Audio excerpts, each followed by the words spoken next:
আজকে সাপ্তাহিক ছুটি। আজকে শুক্রবার। তো আমরা প্রত্যেক শুক্রবারেই একটু ভালো-মন্দ খাওয়ার চেষ্টা করি। আসসালামু আলাইকুম। সবাই কেমন আছেন? আমরা আল্লাহর রহমতে ভালো আছি। তো আজকে দুপুরে রান্না নিয়ে আপনাদের সাথে কি রান্না করব তা আপনাদের সাথে একটু শেয়ার করব।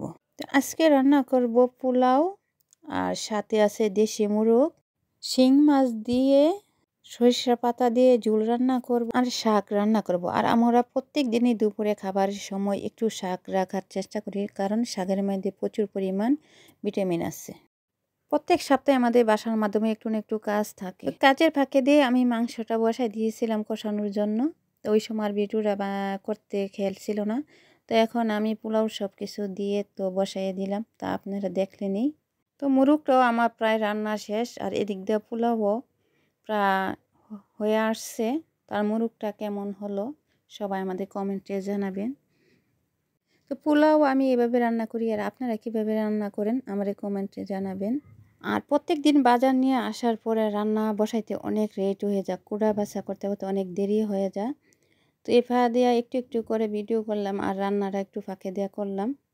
এই আর শাকগুলো দেখতে অনেক সুন্দর ছিল, তাই শাকগুলো নিয়ে আসলাম। কিন্তু বাসায় আনার পরে শাকগুলোকে বাছা পরিষ্কার করতে অনেক সময় লেগেছে।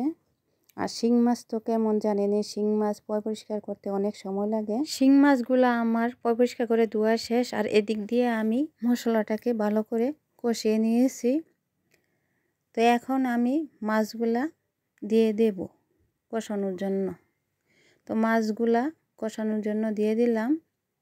ভালো করে লাইরা কষাইয়া নেওয়ার পরে মাছটা, এই যে দেখতে অনেক সুন্দর হয়েছে কালারটা।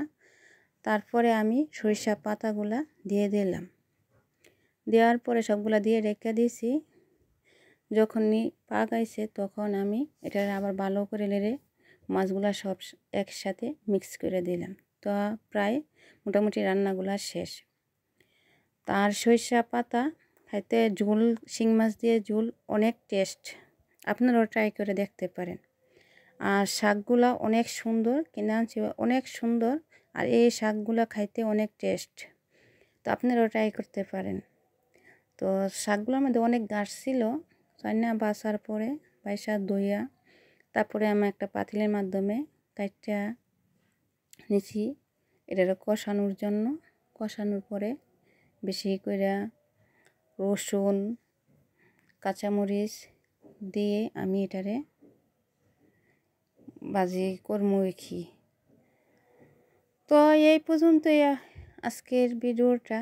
তো সামনে আবার নতুন নতুন রেসিপি নিয়ে আসার জন্য সবাই আমার রান্নাটা কেমন হলো সবাই কমেন্টে জানাবেন। তো